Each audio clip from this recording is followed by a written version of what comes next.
नमस्कार दोस्तों, स्वागत है आपका मेरे YouTube चैनल के अंदर। दोस्तों, इससे पहले हमने जो है टिहरी गढ़वाल से संबंधित महत्वपूर्ण प्रश्नोत्तरी के माध्यम से जो है हमने समझने का प्रयास किया पूरे टॉपिक को। और आज जो है हम पौड़ी गढ़वाल को जो है करने जा रहे हैं। और दोस्तों, मैंने जो है इसमें थोड़ा सा परिवर्तन किया है। जो पहले हम टिहरी जनपद से संबंधित जो है हमने MCQs के माध्यम से टॉपिक को समझने का प्रयास किया। इस बार जो है मैं चाहता हूं कि पहले पौड़ी गढ़वाल को थोड़ा सा जान लिया जाए, उसके बाद जो है MCQs करेंगे। तो इसलिए जो है पहले मैं पौड़ी गढ़वाल को थोड़ा सा डिटेल से पढ़ाना चाहूँगा और उसके बाद जो है फिर MCQ जो है बाद में हम शुरू करेंगे। ठीक है ना। तो सबसे पहले जो है हम पौड़ी गढ़वाल को शुरू करते हैं। पौड़ी गढ़वाल को जनपद के रूप में सन 1840 ईस्वी में जो है इसको जनपद बनाया गया। कब? 1840 ईस्वी में पौड़ी गढ़वाल को। अब ध्यान रखने वाली बातें यह है कि पौड़ी गढ़वाल जो था, पहले गढ़वाल में पवार वंश का शासन हुआ करता था और उस पवार वंश के शासन के अंदर ही जो है पौड़ी गढ़वाल आता था। पौड़ी गढ़वाल जो है पवार वंशों के अधीन में था या उसके शासन में था।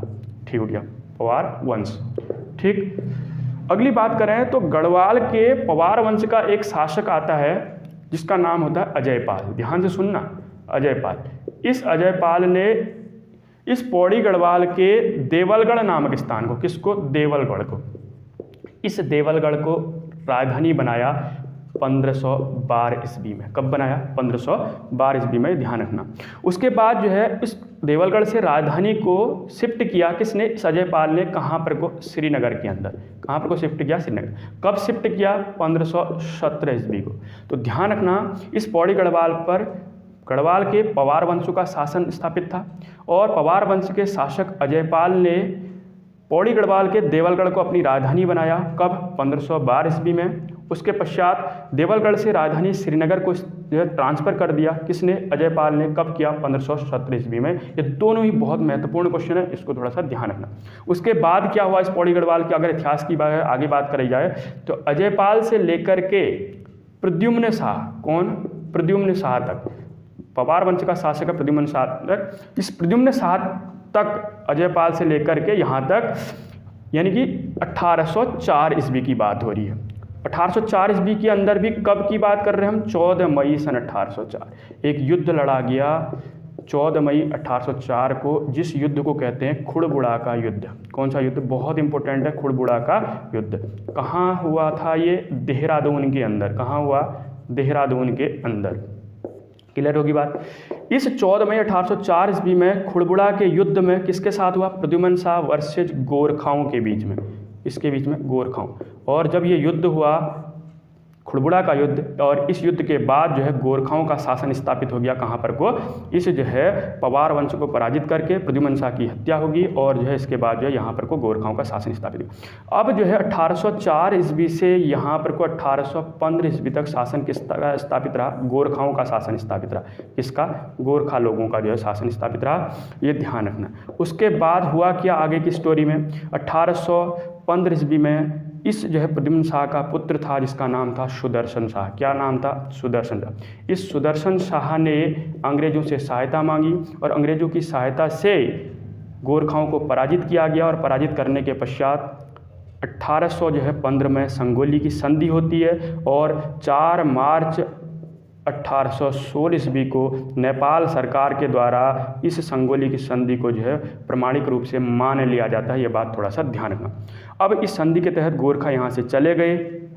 जब गोरखा चले गए तो अब जो है, क्योंकि सुदर्शन शाह ने सहायता मांगी है अंग्रेजों से, अब 7 लाख रुपए का हर्जाना मांगा गया अंग्रेजों के द्वारा सुदर्शन शाह से। लेकिन सुदर्शन शाह की स्थिति इतनी जो है अच्छी नहीं थी कि वो 7 लाख रुपए दे सके।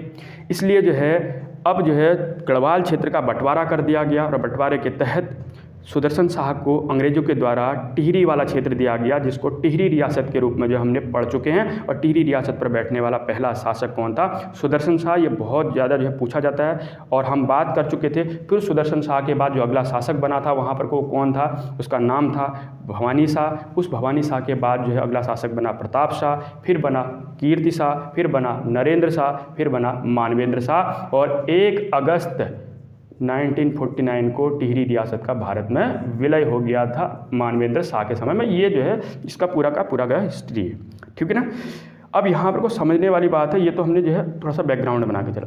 तो इसमें जब अंग्रेजों ने सुदर्शन शाह को टिहरी वाला क्षेत्र दे दिया तो श्रीनगर वाला क्षेत्र जो है ये किसके अधीन आ गया, जो कि जो है सेंटर हुआ करता था, राजधानी हुआ करता था पवार वंश की, ये किसके अधीन में आ गया, ये अधीन आ गया अब ब्रिटिश सरकार का, ब्रिटिश या अंग्रेजों के अधिकार में आ गया। ठीक है ना यहाँ तक। उसके बाद 1840 ईस्वी की डेट इंपॉर्टेंट है, किसकी, 1840।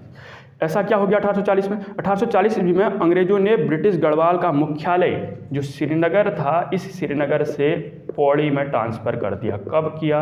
1840 ईस्वी में। बहुत इंपॉर्टेंट डेट है। 40 ईस्वी में एक और इम्पोर्टेंट डेट, पौड़ी गढ़वाल नए जनपद के रूप में कब अस्तित्व में आया? तो 1840 ईस्वी को पौड़ी गढ़वाल जो है जनपद बनाया गया, पौड़ी गढ़वाल जो है जनपद बनाया गया। ठीक है ना, जनपद के रूप में अस्तित्व में आया, ये बात थोड़ा सा ध्यान रखना। उसके बाद जो है इंपॉर्टेंट और बात करें 1969 ईस्वी के अंदर, ये भी इंपॉर्टेंट, सारी इंपॉर्टेंट डेट हैं, ईस्वी के अंदर गढ़वाल मंडल का गठन किया गया। किसका? गढ़वाल मंडल का गठन कब हुआ? तो 1969 में गढ़वाल मंडल का गठन हुआ। ये भी थोड़ा सा ध्यान रखना। कुमाऊं मंडल 1854 के में, ठीक है ना। और गढ़वाल मंडल का गठन हुआ और मुख्यालय किसको बनाया गया? पौड़ी को जो है मुख्यालय बनाया गया। ये थोड़ा सा ध्यान रखना, पौड़ी को मुख्यालय बनाया। क्लियर होगी बात? क्षेत्रफल कितना है पौड़ी गढ़वाल का? अगर बात की जाए तो क्षेत्रफल है 5329 किलोमीटर स्क्वायर जो है इसका क्षेत्रफल है पौड़ी गढ़वाल का। अगर इसकी भौगोलिक स्थिति की बात की जाए, किसकी? पौड़ी गढ़वाल की भौगोलिक स्थिति की बात की जाए, ये उत्तराखंड के अंदर 7 जनपदों से सीमा बनाता है। तो ऐसा कौन सा जिला है जो सर्वाधिक जनपदों के साथ सीमा बनाता है? पौड़ी गढ़वाल है। वो 7 जनपद कौन कौन से हैं तो इसको मैं जो है आपको बताऊंगा एक डायग्राम बना करके।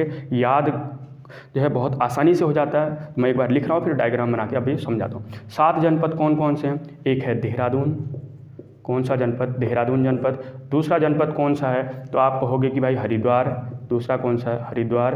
तीसरा कौन सा है? उसके बाद जो है आप कहोगे कि जो है अल्मोड़ा। उसके अलावा कौन सा है? नैनीताल। उसके अलावा कौन सा है? नैनीताल जो है ये हो गया नैनीताल। उसके अलावा जो है अगर बात करें तो कौन सा है? टिहरी। इधर लिख देता हूँ कौन सा है? टिहरी। और उसके बाद जो है बात करते हैं रुद्रप्रयाग।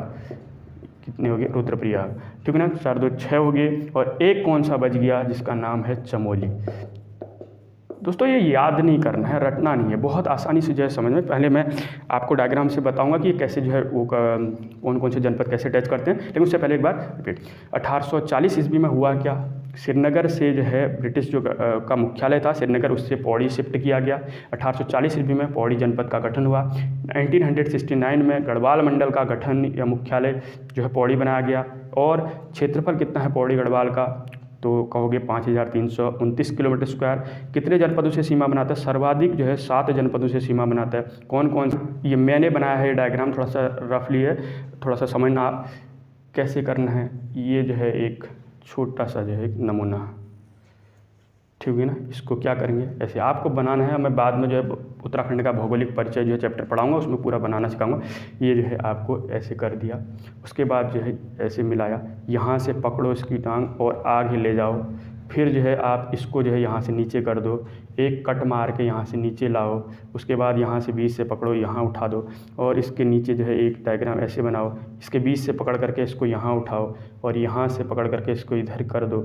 उसके बाद जो है ऐसे करके मिलाओ और इसमें से रुद्रप्रयाग अलग कर दो, नीचे से जो है हरिद्वार बना दो। इस प्रकार से जो उत्तराखंड, दोस्तों आप सोच रहे होंगे कि ये जो है मैप ऐसे होता है, बिल्कुल ऐसे होता है, लेकिन हमको रफ डायग्राम बनाना है। इसको जो है थोड़ा सा ऐसे घुमाएंगे तो ये ऐसा ही दिखाई देगा हम, और वैसे जो है उत्तराखंड का मैप थोड़ा सा ऐसे होता है, ठीक है ना। हमको एक रफ बनाना, हमारी जो है क्वेश्चन निकल जाए हम इतना है। ये कौन सा है, मैं लिख नहीं रहा हूँ, मैं आपको बता रहा हूँ, उत्तरकाशी। ये कौन सा है जनपद? ये जो जनपद कहोगे चमोली। ये कौन सा है? पिथौरागढ़। ये कौन सा है? बागेश्वर। ये कौन सा है? चंपावत। ये कौन सा है? अल्मोड़ा। ये कौन सा है? नैनीताल। ये है यूएस नगर। ये है आपका पौड़ी। कौन सा है? पौड़ी, जिसको हम पढ़ रहे हैं। ये कौन सा है? रुद्रप्रयाग। ये कौन सा है? टिहरी। ये है देहरादून और ये है कौन सा? हरिद्वार। अब हम बात कर रहे थे ना कि कौन सी जनपद की सीमा लगती है, तो ध्यान से देखना। ये नंबर 1 देखो किसकी, इस पूरे को जो है पौड़ी को घेर कर चलो, अपने आप ही पता चल जाएगा। तो देखो सबसे पहले देखो रुद्रप्रयाग एक, दूसरा देखो कौन सा? टिहरी। तीसरा देखो यहाँ से जो है ये वाला पूरा का पूरा ये देहरादून है, तो तीसरा देहरादून। इसको घेर के चलो तो देखो हरिद्वार भी टच कर रहा है, चौथा। फिर जो है ये यूपी वाला है, इसको जो है अभी छोड़ो क्योंकि ये दूसरा राज्य है। हम जो है अभी जनपदों की बात करें तो यहाँ देखो ये कौन सा है, आप कहोगे नैनीताल। ये कौन सा है अल्मोड़ा 6, और ये वाला हिस्सा देखो चमोली का कौन सा 7। तो कितने जनपदों से जो है ये सीमा बनाता है? 7 जनपद। कौन से?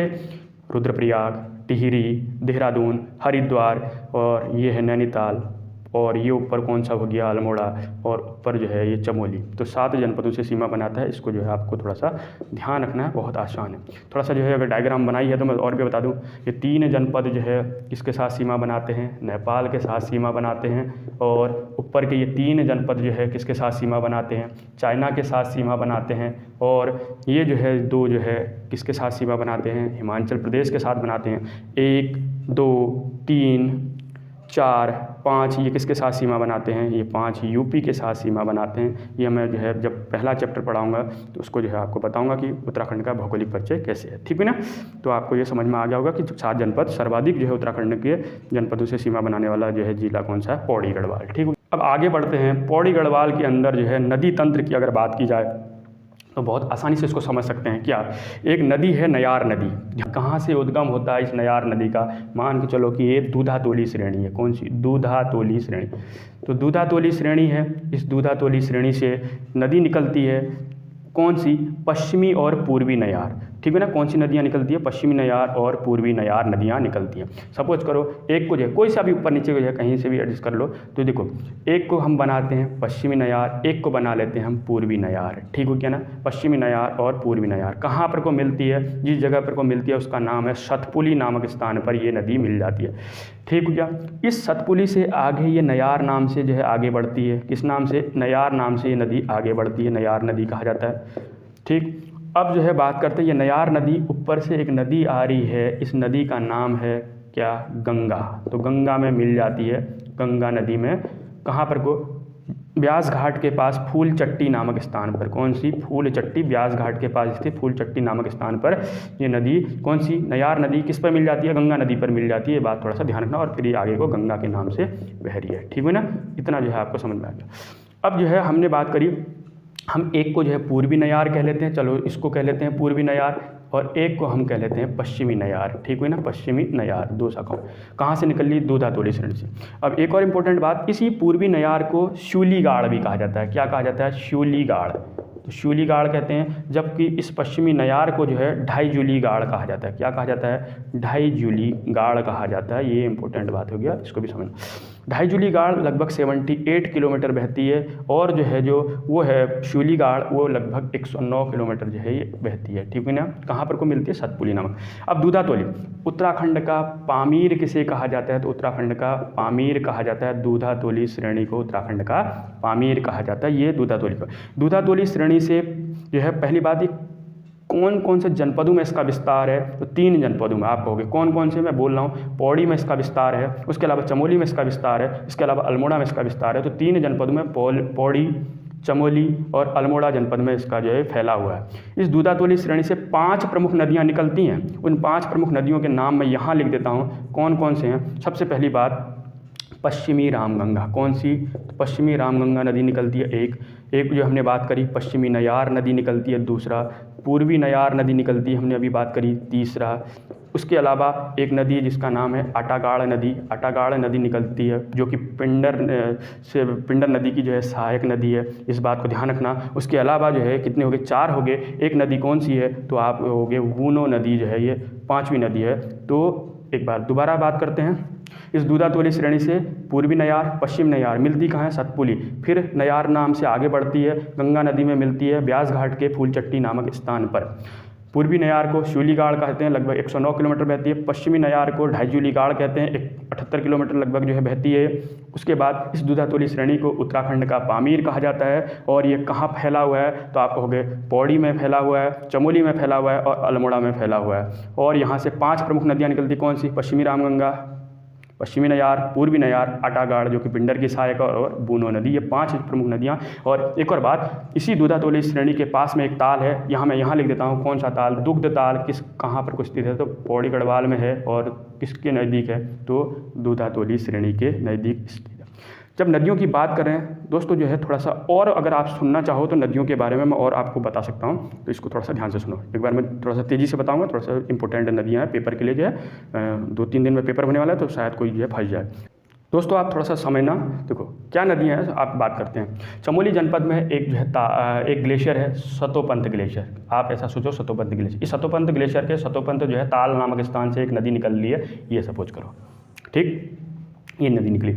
अब इस नदी में, इस नदी का नाम है, उसका नाम है अलकनंदा। क्या नाम है? अलकनंदा नदी, ठीक। तो अलकनंदा नदी का उद्गम सतोपंथ जो है शिखर है, मैं लिख नहीं रहा हूँ नाम, सतोपंथ शिखर, उसी में सतोपंथ ताल से जो है वहाँ से निकलती है अलकनंदा नदी, इंपॉर्टेंट हो गया, ठीक। अब अलकनंदा नदी के बाद जो है आगे बढ़ी और उसमें जो है एक नदी आती है जिसका नाम है, इंपॉर्टेंट है, पश्चिमी धौली गंगा। कौन सी? पश्चिमी धौली गंगा, ये बात ध्यान रखना। तो पश्चिमी धौली गंगा नदी आ रही है, ये बात आपको ध्यान रखना है। कहाँ पर को मिल रही है इस अलकनंदा नदी पर? इस जगह का नाम है विष्णु प्रयाग। बहुत इंपॉर्टेंट है, पंच प्रयाग बताने जा रहा हूँ, विष्णु प्रयाग, ठीक है ना। ये हो गया, आपको ध्यान रखना है विष्णु प्रयाग। अब पहला प्रयाग, दूसरी बात करते हैं। आगे जो है एक नदी और जो है मिला लेते हैं, कहीं से भी लेफ्ट राइट जो है वो नहीं देखना है। दूसरी जो है नदी है जिसका नाम है नंदाकिनी नदी। कौन सी नदी? नंदाकिनी नदी है। और इस नंदाकिनी नदी और ये मेन नदी जो अलकनंदा है, इस अलकनंदा नदी के संगम पर एक प्रयाग है जिसको बोलते हैं हम नंद प्रयाग। कौन सा प्रयाग? ये दूसरा प्रयाग है नंद प्रयाग, जो कि दूसरा प्रयाग हो गया, इंपॉर्टेंट हो गया। तीसरा पिंडारी ग्लेशियर है। इस पिंडारी ग्लेशियर से एक नदी और निकलती है जिस नदी का नाम है पिंडर नदी। कौन सी नदी है? पिंडर नदी। और पिंडर नदी अलकनंदा नदी पर जहाँ पर को मिलती है वहाँ पर को तीसरा प्रयाग है जिसका नाम है कर्ण प्रयाग। कौन सा प्रयाग? कर्ण प्रयाग। और ये तीनों जो है, कौन सा प्रयाग? तो कर्ण प्रयाग। और ये तीनों के तीन जो है किस जनपद में आते हैं? चमोली जनपद के अंदर आते हैं। तो ये 3 प्रयाग हो गए। चौथा एक जो है ताल बना लो जिसका नाम है चौराबाड़ी ताल। कौन सा ताल? चौराबाड़ी ताल। इंपॉर्टेंट क्वेश्चन क्या बनता है? इसी को सरवती ताल भी कहा जाता है, इसी को गांधी सरोवर भी कहा जाता है। क्या और बात है? 1948 ईस्वी में गांधी जी की अस्थियां किस ताल पर विसर्जित की गई थी? तो चौराबाड़ी ताल में जो है विसर्जित की गई थी।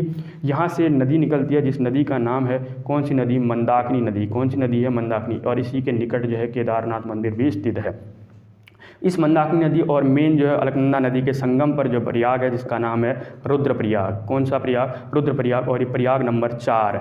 और एक जो है नदी है यहाँ से और आ रही है जो कि गंगोत्री ग्लेशियर से, गौमुख नामक स्थान से, इस नदी का नाम है यहाँ पर को गंगोत्री ग्लेशियर के गौमुख नामक स्थान से, जिसका नाम है भागीरथी नदी। कौन सी नदी? भागीरथी नदी। इस भागीरथी नदी और अलकनंदा नदी का संगम कहाँ होता है? ये हम पढ़ चुके हैं, देवप्रयाग नामक स्थान पर। देवप्रयाग कहाँ पड़ता है? टिहरी में पड़ता है।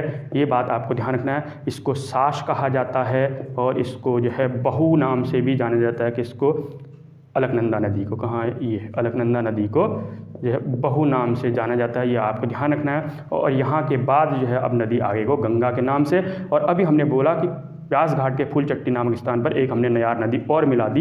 ये बात थोड़ा सा आपको ध्यान रखना, ठीक है ना। एक बार जो है थोड़ा सा मैं मिटाता हूँ, फिर मैं आपको थोड़ा सा आगे एक बात और ध्यान रखना दोस्तों।